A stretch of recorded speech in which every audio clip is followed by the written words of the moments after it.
En este vídeo vamos a recordar las funciones trigonométricas desde el punto de vista de la geometría básica. Entonces, para ello vamos a comenzar recordando lo que era la circunferencia trigonométrica. Bueno, consideramos esta circunferencia de radio 1 que está centrada en el origen de coordenadas. De esta manera, este punto de aquí se correspondería con el 1, 0, aquí tendríamos menos 1, 0, aquí 0, 1 y aquí el 0, menos 1. Recordemos también que los puntos aquí están en el primer cuadrante, estos de aquí en el segundo, en el tercero y en el cuarto. Entonces, sobre esta circunferencia vamos a representar nuestros ángulos. Y los ángulos van a estar medidos en el sentido contrario a las agujas del reloj y en radianes. Recordemos que un ángulo de 1 radián corresponde exactamente al arco de circunferencia cuya longitud es su radio. Esto es, este arco de aquí es exactamente el radio. Y esto se correspondería con un ángulo de 1 radián.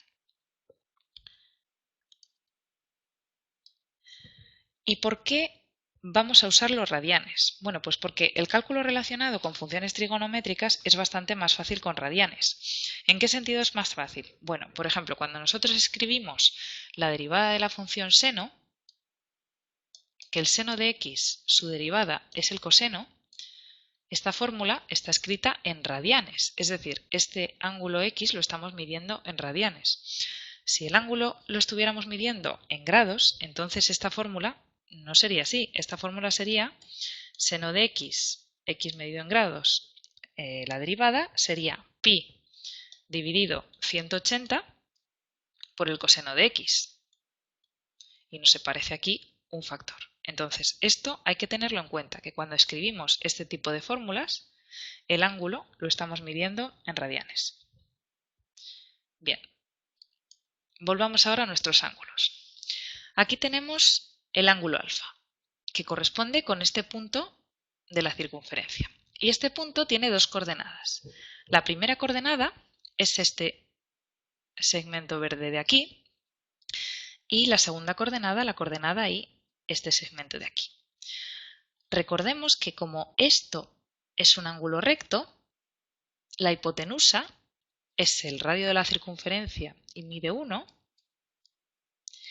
y al cateto opuesto, que es el segmento rojo, este de aquí, sería el seno de alfa y el cateto contiguo sería el coseno de alfa. Aplicando el teorema de Pitágoras a este triángulo rectángulo, tendríamos que la hipotenusa al cuadrado, es decir, 1 al cuadrado, que es 1, es igual a seno cuadrado de alfa más coseno cuadrado de alfa, que es una de las identidades trigonométricas más importantes. Y si ahora queremos hablar de la tangente, podemos construir un par de triángulos semejantes. El primer triángulo va a ser el que acabamos de hacer, este triángulo de aquí. Y ahora vamos a considerar un segundo triángulo, un poco más grande, que voy a pintar en rojo, y sería este triángulo de aquí. Entonces, estos dos triángulos son semejantes y lo que vamos a decir es que este lado es a este, como este lado es a este. ¿Y cuáles son esos segmentos? Bueno, pues este de aquí es a este, es el seno de alfa, es al coseno de alfa, siendo este nuestro ángulo alfa, como este segmento que llamamos x es a este segmento rojo, que es el radio de la circunferencia, o sea que vuelve a ser 1. De esta forma, esto es x dividido 1. Entonces, el segmento x representa seno de alfa dividido coseno de alfa, que sabemos que es la tangente del ángulo alfa. Entonces, geométricamente, la tangente nos aparece aquí arriba. Si los ángulos están en el primer cuadrante o en el tercer cuadrante, la tangente va a ser positiva. Y si los ángulos están en el segundo cuadrante o en el cuarto cuadrante, la tangente va a ser negativa. ¿De acuerdo? Esta sería La tangente tanto de este ángulo como de este ángulo se mediría aquí abajo. Y es una cantidad negativa. Y ahora vamos a tener en la cabeza el siguiente dibujo que representa el seno y el coseno de los ángulos más importantes. En la anterior diapositiva vimos que si teníamos aquí un ángulo alfa representado por este punto en la circunferencia trigonométrica, la primera componente, la componente x, es el coseno de alfa y la segunda el seno de alfa, que sería esta proyección de aquí sobre el eje Y. Entonces, cuando tenemos puntos sobre la circunferencia, la primera componente va a representar el coseno y la segunda el seno. Entonces, este sería el ángulo de 0 radianes. El ángulo de 0 radianes es el punto 1, 0 y eso implica que el coseno de 0 es 1 y el seno de 0 es 0. De la misma manera tenemos aquí pi medios, tenemos pi y tenemos 3 pi medios. ¿Qué otros ángulos son importantes? Bueno, pues por ejemplo el ángulo de 45 grados o pi cuartos. Este ángulo se puede observar que tiene el seno igual que el coseno, es la bisectriz. Y de hecho tenemos aquí pi cuartos más pi medios, que sería 3 pi cuartos, o pi cuartos más pi, que es 5 pi cuartos, este punto en azul.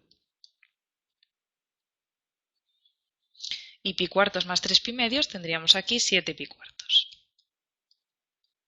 Observad que es suficiente aprenderse el seno y el coseno de los ángulos que están en este primer cuadrante, porque el resto lo vamos a obtener por simetría. Son los mismos valores, podéis ver, raíz de 2 partido por 2, salvo que hay cambios de signo según en qué cuadrante nos encontremos. Por ejemplo, este primer cuadrante es positivo, positivo, y el tercer cuadrante es negativo, negativo. Y tenemos aquí en rojo y en verde marcados los ángulos de 30 grados o pi sextos y el de 60 grados o pi tercios, en verde. Y observad que el coseno de uno es el seno de otro y viceversa.